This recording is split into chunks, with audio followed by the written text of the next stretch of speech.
Hey guys, welcome back to my channel. Today I wanted to do a quick review of this new Stone Cold Fox palette from Colourpop. I'm going to be showing some swatches and also some comparisons with other Colourpop palettes as well as some other cool tone palettes in my collection. So obviously I wasn't going to miss out on this one because it is a cool tone palette.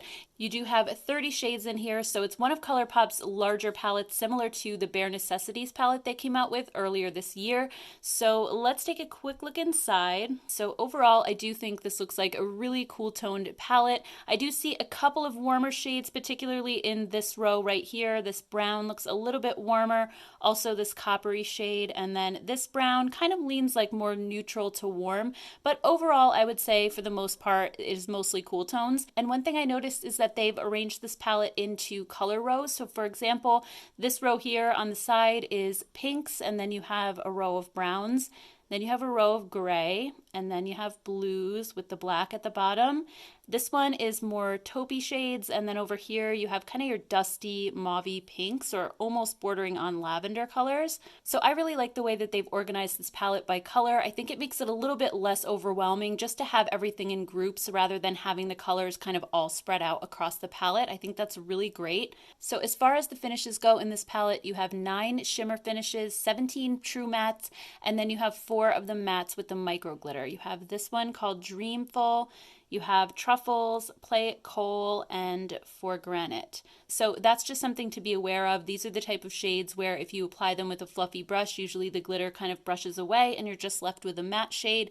Or if you pack them on the eyelid, then you may end up seeing a little bit of that glitter. There are no pressed glitters though in this palette at all. So here's a look at the swatches, and honestly I'm very impressed with the formula of this one. I didn't really feel a bad shade in the bunch. None of the mattes felt scratchy. They all were really soft when I put my finger into the pan, very velvety, and the shimmer shades also were really creamy, buttery, highly pigmented, so I have no complaints about any of the formulas in this palette. I think they all swatched really nicely.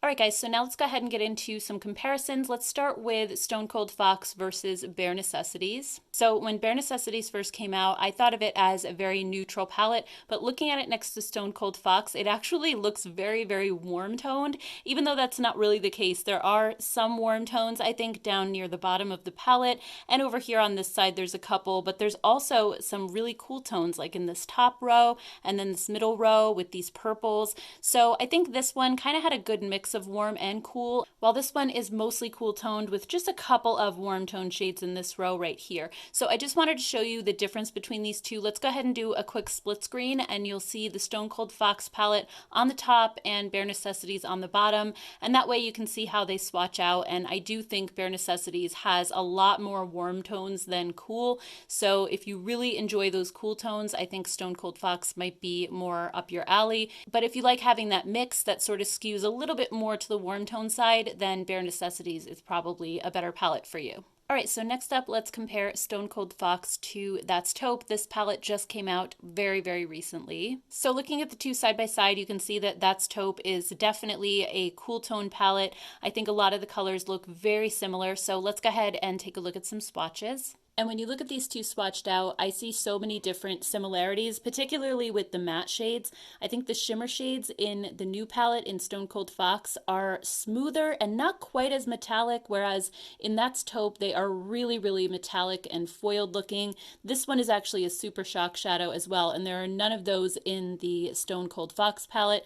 So I think if you like a smoother shimmer shade, you may like the Stone Cold Fox formula a little bit better, just because these are more of that creamy feel and these were a little bit more crumbly in texture. So there is definitely a difference between the two, but color wise I think they look very much the same.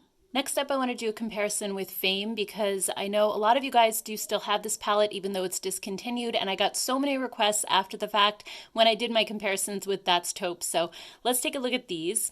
So Fame came out back in, I think, 2018, and it was Colourpop's first cool tone palette. So I don't know how much of a hit it was at the time, but now I hear a lot of people saying that they wish they would bring Fame back. So let's take a look at some swatches and see how close they really are. All right, so here we have Fame on the top and Stone Cold Fox on the bottom. And as you guys can see, these are actually very close. So if you missed out on Fame the first time and regretted it, you're basically getting pretty much all the same shades in Stone Cold Fox. They're not exact shade for shade dupes, but I think a lot of these would look really similar on the eye. And if you do have Fame already and you're worried about it expiring, or you're going to hit pan on some shades and you'd like a backup, then again, Stone Cold Fox I think would fit the bill. Next up, let's take a look at Stone Cold Fox next to Making Mauves. As you guys can see, my palette is already getting so dirty. And I'm thinking that the similarities between these two are probably going to be in the first row and then the last row with those pinky mauve shades rather than in the center. So here's a look at the two swatched out, and I definitely think, again, we have a lot of similar shades in Stone Cold Fox, but the shimmer shades, just like in the Taupe palette, are a little bit more on the metallic side in Making Mauves, and again, they're a little bit more smooth and less shimmery in Stone Cold Fox, so that's just one difference that I wanted to point out. But otherwise, I think if you have Making Mauves already, you probably have a lot of the same shades. All right, and then the last Colourpop comparison that I have before we move on to other palettes is Flutter By. And I'm sorry about the reflection on this. I'm going to try to hold it this way so it's not blinding you guys. But this one is, again, more of those mauve-y tones and the dusty lavender. So I'm guessing for the comparison, again, we're going to be dipping into that first column and the last column of Stone Cold Fox. And then here are the comparison shades. Again, I think they have a super similar vibe. I don't know that there's any exact shade for shade dupes. I mean, there's a few that come really, really close, but I think for the most part, again, this is more of a similar vibe. So if you have the Flutter By palette, you're gonna have these shades again in Stone Cold Fox, but it also has a lot more in terms of the grays and the blues and things that are not gonna be in Flutter By. So that's just something to keep in mind as well. All right, so then next up, let's compare the Natasha Denona Glam palette to Stone Cold Fox. So here's a quick look at them side by side. I do see some grays that stick out to me, as well as some of the browns, and this pink shimmer also kind of looks like this one. So let's go ahead and take a quick look at some swatches. So again, I separated out the mattes and the shimmers just because I think it's a little bit easier to see,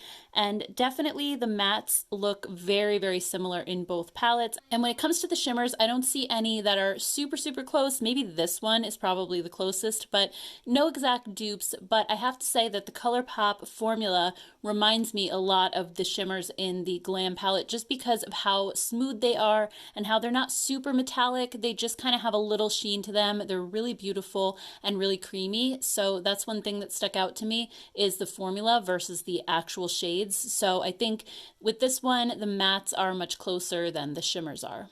Okay, so then next we have the Sultry palette. And to me, these don't look super close in the pan, but it might be that coral shade in the Sultry palette that's kind of throwing me off a little bit. Plus the different color background sometimes can affect things as well. So let's go ahead and do some swatches and we'll see how similar they are. All right, so this one actually did surprise me. I put the coral shade down here at the end just so it's not like throwing everybody off.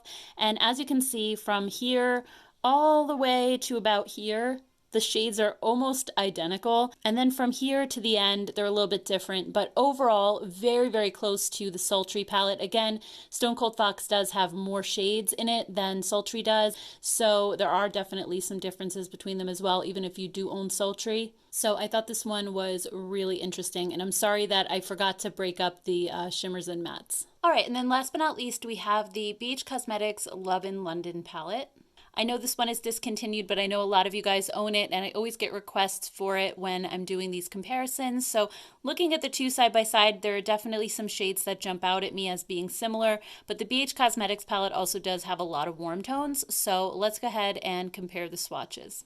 So surprisingly, I didn't find any exact shade for shade dupes between these palettes. I think the closest I found were these browns right here. But other than that, I think there's a lot of differences going on between these two. I think the BH Cosmetics one runs a little bit on the deeper side, and Stone Cold Fox is a little bit on the lighter side. So that's just one thing that I noticed, but a lot of the shades definitely have the same vibe going on. So anyway, guys, final thoughts on Stone Cold Fox is that I think it's a beautiful, cool-toned option with lots and lots of variety, tons of shades to play with, and I think the formula on it is really, really good. So I hope that the comparisons helped you out in case you do have some of those other palettes that I showed, and I would love to hear from you guys down in the comments below what your thoughts are on this palette and whether or not you're going to be buying it or if you already have. I'd love to hear from you. Thank you guys so much for hanging out with me today and watching my video. I always always appreciate it so much. Please don't forget to click the thumbs up button if you enjoyed this video, and also please don't forget to subscribe to my channel as well if you like comparisons like this. Thank you guys, and I will see you all in my next video. Take care. Bye.